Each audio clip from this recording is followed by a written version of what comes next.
Ryan's office revenge. The words hit me like a wrench to the gut. We're moving in a different direction. Bob, Garrett Williams said, not even looking me in the eye. 18 years of busting my tail for this company, and this is how it ends. I adjusted my work gloves, a habit I'd picked up in the Army that stuck with me through 2 decades in the warehouse business. The leather felt rough against my palms, grounding me while my world tilted sideways. Different direction, I repeated. And who exactly is taking over operations? Kevin Walsh, bright kid, fresh MBA from Northwestern. He's got some innovative ideas about streamlining our processes. I almost laughed, almost. Kevin Walsh, the 29-year-old who'd been here all of 6 weeks, asking me last Tuesday where we kept the safety equipment. Real innovative, that one. Kevin's never loaded a truck in his life, I said. Garrett shifted in his chair, finally meeting my eyes. That's exactly why we need him, Bob. Fresh perspective, no preconceived notions about how things should be done. My name is Robert Martinez, I'm 54 years old, and I've been moving freight since I got out of the Army at 22. Started on the loading dock, worked my way up to regional operations director through sweat, practical knowledge, and building relationships with every union rep, driver, and warehouse supervisor from here to Detroit. But apparently, none of that matters when you can cut costs by hiring some kid fresh out of business school. I've prepared a new position for you, Garrett continued, sliding a folder across his desk. Senior consultant. You'll keep your benefits, and we'll need your institutional knowledge during the transition. Institutional knowledge, like I was some piece of equipment being phased out, but kept around for spare parts. The drive home felt longer than usual. Linda was in the kitchen when I walked through the door, grading papers from her 3rd grade class. She looked up when she heard my keys hit the counter harder than normal. How was your day, she asked, but her eyes already told me she knew something was wrong. They gave my job to Kevin Walsh. Her pen stopped moving. The MBA kid who started last month 6 weeks ago, but who's counting? I sat down across from her at our kitchen table. The same one where we'd made our budget plans, celebrated Carlos's acceptance to trade school, and figured out how to refinance the house when times got tight. What does this mean for us? Linda asked. Always the practical one. They're keeping me on as senior consultant. Same benefits, probably 75% of the pay. I adjusted my gloves again, pulling them off and setting them next to her papers. 7 years left on the mortgage. Carlos needs his tools for the electrician program. Your pension from the school district won't kick in for another 8 years. Linda reached across and covered my hand with hers. We've been through worse, Bob. Remember when the plant closed in 9? We figured it out then. This is different. I built that operation from nothing. Our safety record, our delivery rates, the relationships with the union guys. That's all me. And they're handing it over to someone who thinks freight logistics is about optimization algorithms. So what's your plan? I looked at my wife of 24 years. You know me too well. You always have a plan, even when you don't think you do. That night, I lay in bed staring at the ceiling, listening to the familiar sounds of our neighborhood, the Kowalski kids next door getting ready for school, old Pete starting his diesel pickup for his 4 a.m. shift at the steel plant. Normal sounds from a normal world where people worked with their hands and earned their paychecks through sweat and skill. But things were changing, had been changing for years. The young guys coming up didn't want to learn the trade from the ground up. They wanted shortcuts, automation, efficiency improvements. They didn't understand that moving 40-ton loads safely wasn't about spreadsheets. It was about experience, relationships, and respect for the equipment. The next morning, I watched Kevin set up in my old office, the one with the view of the loading bays where I could keep an eye on operations. He hung his MBA diploma right where my safety awards used to be. Kid probably couldn't tell a forklift from a pallet jack, but he had a degree, so what did I know? My new workspace was a desk in the corner of the main office area. No window, no direct view of the warehouse floor. A clear signal that I was now advisory staff, not operational leadership. At 8 a.m. sharp, Kevin called his first all-hands meeting. The warehouse guys filed into the conference room, steel-toed boots scraping against linoleum, hard hats tucked under arms. These were my people, men who'd been moving freight since before Kevin was born. Tommy Russo, who could back a 53-footer into a loading bay blindfolded. Jimmy O'Sullivan, who knew every truck in our fleet by its particular engine sound. Anna Kowalski, who could track inventory better than any computer system. Good morning, team, Kevin said, his voice too bright for a Monday morning in a warehouse. I'm excited to implement some efficiency improvements. I've been analyzing our throughput metrics, and I see significant optimization opportunities. I sat in the back, watching Tony Benedetti's face. Tony had been our union shop steward for 15 years. When Kevin started talking about right-sizing our workforce and eliminating redundancies, Tony's jaw got tighter with each corporate buzzword. Excuse me, Tony interrupted. What exactly do you mean by right-sizing? Kevin smiled that fresh-faced MBA smile. Well, Tony, our current staffing model shows inefficiencies. We're overstaffed in several areas. Overstaffed. Tony's voice went flat. You mean laying people off? Optimizing our human capital allocation, Kevin corrected. Like that made it better.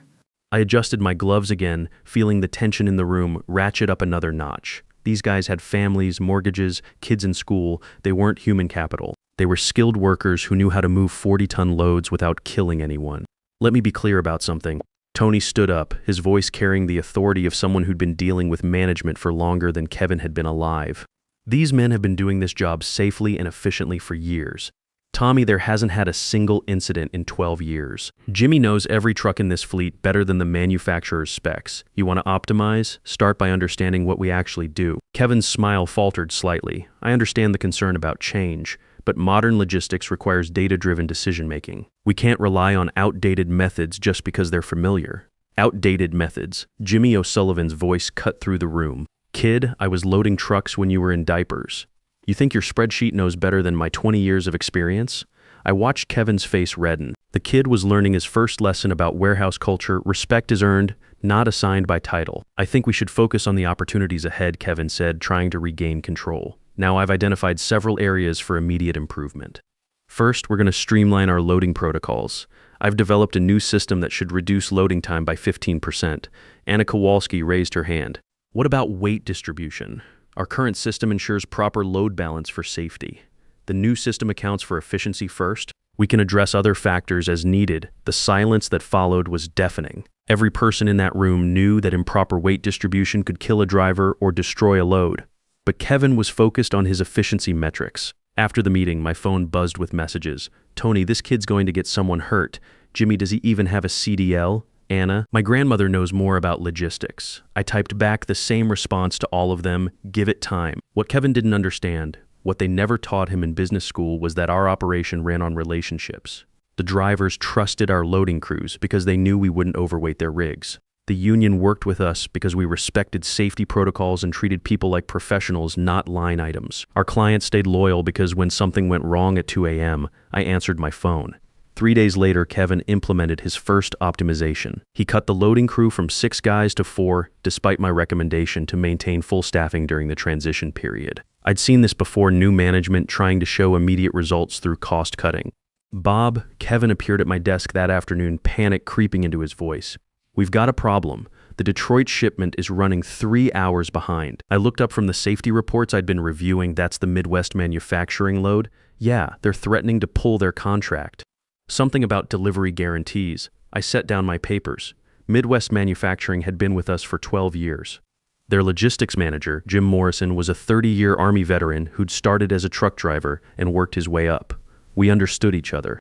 Midwest values reliability above everything else, I explained. They've built their production schedule around our 99.2% on-time delivery rate. When we miss windows, their entire operation gets disrupted.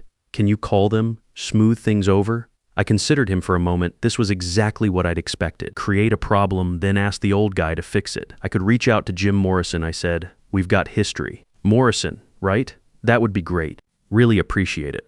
When I called Jim that afternoon, the conversation went exactly as I'd anticipated. Bob, what the hell is going on over there? My production line is sitting idle because your new efficiency expert can't figure out how to load a truck on time. Growing pains, Jim. You know how it is with new leadership? New leadership? Jim's grunt said everything. This the MBA kid I heard about? Kevin's got some innovative ideas about optimization. Another grunt. Let me guess, cut the crew, speed up the process, ignore the details that actually matter. Something like that. Bob, I've been in this business long enough to know the difference between improvement and corner cutting. Your crew has been solid for years. What changed? I looked across the office at Kevin, who was frantically going through loading schedules on his computer. Management decided we needed fresh thinking. Fresh thinking doesn't mean much if the trucks don't show up when they're supposed to. Look, I'll give you guys another chance because of our history, but if this becomes a pattern, I'll have to consider other options. After I smoothed things over with Jim, Kevin was all smiles and gratitude. That was incredible, Bob. How did you manage that? Relationship building, it takes time, right? Well, maybe you could document your approach. Create some kind of client management protocol we could systematize. There it was. He wanted to turn 12 years of trust and professional respect into a checklist. Some things can't be systematized, Kevin. They have to be lived. 2 weeks into Kevin's reign, we had our first safety incident. Nothing serious, a minor forklift collision in Bay 3. But it happened because Kevin had reorganized the traffic flow without understanding why we'd set it up the way we had in the first place. I designed that traffic pattern after watching operations for 6 months when I first became operations director. Every turn, every intersection, every sight line had been planned to prevent exactly this kind of accident. But Kevin saw inefficiency where I saw safety. The OSHA inspector was not impressed. This traffic pattern violates basic safety protocols, she told Kevin during the walkthrough. Who authorized this layout change? Kevin's confidence evaporated. I optimized it for efficiency based on flow analysis. Optimized it into a hazard zone. You've got forklift crossing paths in blind spots, loading equipment operating in pedestrian areas. It's a miracle nobody got seriously hurt. I watched from across the warehouse floor as Kevin's face went pale. The inspector handed him a citation and a list of corrections that needed to be implemented within 30 days. The fine alone would eat into his efficiency savings. The insurance implications would be worse. That evening, he cornered me in the parking lot as I headed to my truck. Bob, I need your help. This safety thing, how do I fix it? I stopped walking toward my truck. The parking lot was nearly empty, just a few cars belonging to the night shift guys. The overhead lights cast long shadows between the vehicles. You restore the original traffic pattern, I said. It was designed by someone who'd actually worked a forklift for 20 years. But the efficiency metrics show mean nothing if someone gets killed, Kevin. He ran his hand through his hair, looking younger than his 29 years. They didn't teach this stuff in business school. No, I said, opening my truck door. They didn't. The next morning, Kevin quietly implemented my traffic flow recommendations. The loading times went back to normal. The union guys stopped grumbling about safety violations, and I started getting more requests for advice. But here's what Kevin and Garrett didn't realize. Every problem they created, every crisis I had to manage, every relationship I had to repair was teaching me something valuable. I was learning exactly how much this operation depended on knowledge that existed nowhere in their fancy databases. The relationships with drivers who'd been running our routes for years, the understanding of which clients needed what kind of handling Jim Morrison's military precision, the Peterson Brothers family trucking operation that valued personal touch, the Sullivan transport guys who appreciated straight talk and no corporate nonsense, the network of union contacts who could make or break efficiency during contract negotiations, the practical knowledge of equipment maintenance that kept our fleet running while our competitors dealt with breakdowns. All of it was in my head, built over 18 years of actually doing the work. That weekend, Linda and I were sitting on our back porch, watching our neighbor Pete work on his classic Camaro. Carlos was home from trade school, tools spread out on our kitchen table as he practiced wiring techniques for his electrical program. Dad, Carlos called from inside. Can you help me with this circuit diagram? I went inside and looked over his shoulder. The diagram showed a complex industrial electrical system, the kind he'd be working on in manufacturing plants and warehouses. See this junction here. I pointed to a spot on the diagram. In the real world, that's where most problems happen. Not because the design is wrong, but because someone took a shortcut during installation. Carlos nodded, making notes, like the safety flow thing at your work. Exactly like that. Kevin saw inefficiency in the system. But what he didn't see was why we designed it that way in the first place. So experience trumps education. I thought about that for a moment. Experience trumps theory. Education is important, but it's not the same as understanding how things actually work. Linda appeared in the doorway. Speaking of work, Garrett Williams called, wants to meet with you Monday morning. I looked at her. He say, what about? Just that it was urgent. Monday morning came with the kind of gray, drizzly weather that made the warehouse feel even more industrial than usual. Garrett was waiting in his office when I arrived, looking like he'd aged 5 years in the past month. Sit down, Bob. We need to talk. I took the chair across from his desk, the same one I'd sat in when he'd demoted me 6 weeks earlier. This time, his corporate confidence was nowhere to be seen. The board is asking questions about our performance metrics. He said without preamble, customer complaints are up 40%. We've had 2 safety violations. 3 major clients are reviewing their contracts. I adjusted my gloves, waiting for him to continue. Kevin struggling with the transition. Garrett continued. More than we anticipated. The quarterly review is next week, and frankly, I'm concerned about what the numbers are going to show. What exactly are you asking me to do? I need you to take a more active role. Guide Kevin through the review process. Help him present the situation in a way that shows we have a plan for improvement. I studied Garrett's face. The man who'd been so confident about fresh perspectives and innovative thinking now needed the institutional knowledge he'd been so eager to sideline. Kevin's in charge of operations, I said. Wouldn't it be more appropriate for him to handle the presentation? Of course, but with your support. Your expertise. That afternoon, I spent 3 hours with Kevin, helping him understand the quarterly numbers that painted a stark picture of operational decline. Customer satisfaction down 23%. On-time delivery rates dropping to 94.7%. 2 major clients threatening to leave. Safety incidents that had triggered insurance reviews. How do I present this without looking incompetent? Kevin asked, staring at the data on his laptop screen. You present the facts, I said. Then you present a plan for improvement. Do you have ideas for a plan? I leaned back in my chair. Here was the moment I'd been waiting for without realizing it. The kid was finally asking the right question. I said, but plans take time to develop, and implementation takes even longer. How long depends on how committed you are to doing things the right way instead of the fast way.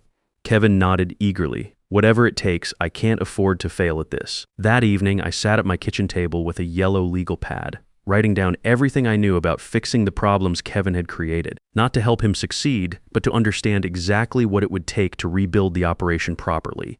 The list was long: restore the original safety protocols, rebuild relationships with clients who'd been alienated by corporate efficiency speak, rehire the experienced workers who'd been optimized out of their jobs, invest in equipment maintenance that had been deferred in favor of cost savings, renegotiate union agreements that had been strained by Kevin's changes. At the bottom of the page, I wrote a different kind of list. Loyal warehouse workers who understood the business, clients who valued relationships over cost savings, equipment suppliers who knew our operation, union leaders who respected practical experience, the foundation of a competing operation. Linda found me there at midnight, still making notes. Planning Kevin's comeback strategy? She asked, setting a cup of coffee next to my elbow. Something like that, I said, closing the legal pad, Bob. Her voice carried the tone of someone who'd been married to me for 24 years and could read my thoughts. What are you really planning? I looked at my wife, the woman who'd supported every decision I'd made since leaving the Army, who'd trusted me through plant closings and economic downturns, and every challenge our blue-collar life had thrown at us. I'm planning Plan B, I said. She smiled. I was wondering when you'd get around to telling me. 3 months into Kevin's management experiment, I made my decision. The quarterly review meeting was scheduled for Tuesday morning. I'd spent the weekend preparing 2 presentations. One that would help Kevin explain away the operational disasters of the past quarter. Another that would end my career at this company permanently. Monday night, I called Tony Benedetti. You still interested in working for someone who actually knows the business? I asked. Depends. You finally ready to stop playing consultant? Martinez Logistics is going to be looking for a union liaison, someone who understands that workers aren't just numbers on a spreadsheet. When do we start? Soon as I finish burning some bridges. The quarterly presentation unfolded exactly as I'd anticipated. Kevin stood before the executive team, clicking through slides that showed declining performance across every metric that mattered. Customer satisfaction down 23%. On-time delivery rates dropping to 94.7%. 2 major clients threatening to leave. Safety violations that had triggered insurance reviews. These are temporary adjustments, Kevin said, sweat beading on his forehead despite the air conditioning. The efficiency improvements will show results in the next quarter. Garrett's face had turned the color of raw brick. Temporary. We're hemorrhaging clients, Kevin. Midwest Manufacturing just terminated their contract this morning. I felt that news like a punch to the gut. Jim Morrison had been trying to give us time, but even he had limits. Perhaps Bob has some insights, suggested Victoria Lawson, our operations VP. Given his history with these accounts, all eyes turned to me. I'd been sitting quietly in the corner, taking notes on everything that was falling apart under Kevin's leadership. This was it. The moment I'd been building toward for 3 months. The clients were losing value relationships, I said, standing up slowly. They're not looking for the cheapest option. They want reliability, communication, and trust. Those things take time to build and seconds to destroy. Time we don't have. Garrett snapped. Fix this, Bob. Do whatever it takes. That's when I pulled out the folder I'd prepared the night before. Actually, Garrett, I've got a different approach. I slid one document across the table. This is my resignation, effective immediately. The silence in the room was absolute. Then I slid the second document across, and this is notification that Martinez Logistics will be competing for several contracts that come up for renewal next month. Kevin found his voice first. You can't do that. Non-compete clauses apply to direct employees in similar roles. I finished. I'm starting an independent distribution company. Different market segment, different approach. Perfectly legal. My lawyer confirmed it last week. Garrett's face had gone from brick red to pale gray. "This is unconscionable, Bob. After everything this company has done for you, everything the company has done for me," I kept my voice level professional. "You mean like replacing 18 years of experience with someone who needed help finding the safety equipment room?" I stood to leave, then turned back. "Oh, and you should know, Tony Benedetti, Anna Kowalski, and Jimmy O'Sullivan all submitted their resignations this morning. Seems they're interested in working for a company that values experience over optimization algorithms." Walking out of that building felt like removing a weight I'd been carrying for months. The loading dock guys saw me heading for the parking lot, and Tommy Russo gave me a subtle nod. They understood. In their world, you earned respect through competence, not credentials. 6 months later, I was standing in my own warehouse watching my crew load trucks with the kind of precision that comes from experience and pride in craftsmanship. Martinez Logistics had landed 7 major contracts, including 4 that had left my old company after Kevin's optimizations drove them away. Tony Benedetti walked up, clipboard in hand, wearing the satisfied expression of a man who finally worked for someone who understood the value of skilled labor. "Detroit deliveries loaded and ready," he said. "Jimmy's doing the final safety check. 0 incidents in 180 days of operation. Union happy with the contract terms. Happiest I've seen them in years. Turns out workers appreciate being treated like skilled professionals instead of overhead expenses." My phone buzzed. Text from Linda. "Carlos got the master electrician apprenticeship. Wants to take his old man to lunch to celebrate." I typed back, "Tell him we'll go to Rossetti's." The place where his dad learned that sometimes the best revenge is just being better at the job. Anna Kowalski appeared with inventory reports. "Monthly numbers are in, boss. We're running 22% ahead of projections. That new client from Chicago wants to expand their contract to include their Milwaukee facility." I looked around the warehouse, my warehouse. The equipment was newer and better maintained than what we'd had at the old company. The safety record was spotless. The drivers were happy because they were respected and well paid. The clients got their deliveries on time, every time, handled by people who understood that their business mattered. Kevin had lasted exactly 4 months after I left. The final straw came when an improperly loaded truck jackknifed on I-75, shutting down traffic for 6 hours and generating the kind of negative publicity that cost major clients. Garrett had to take over operations personally while they searched for my replacement. Word through the industry grapevine was that they'd lost nearly 40% of their client base. 3 experienced drivers had quit. The union was threatening a grievance over safety violations. Insurance premiums had doubled. My phone rang. Garrett Williams. I almost didn't answer it. But curiosity got the better of me, Bob. His voice sounded tired, defeated. "I'll get straight to the point. We made a mistake, a big one. I'd like to discuss bringing you back. Full position restoration, 20% salary increase, whatever it takes."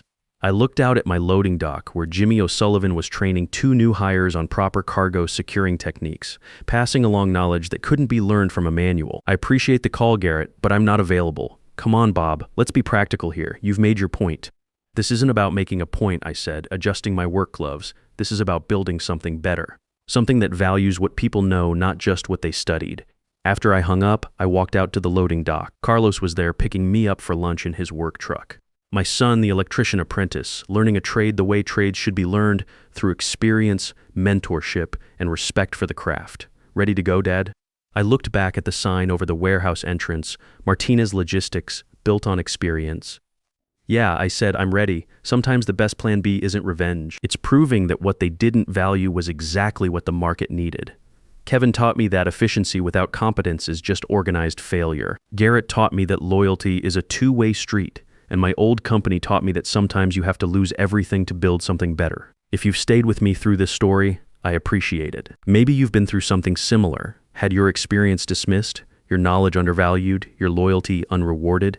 Here's what I learned. The market always recognizes real value, even when your current employer doesn't.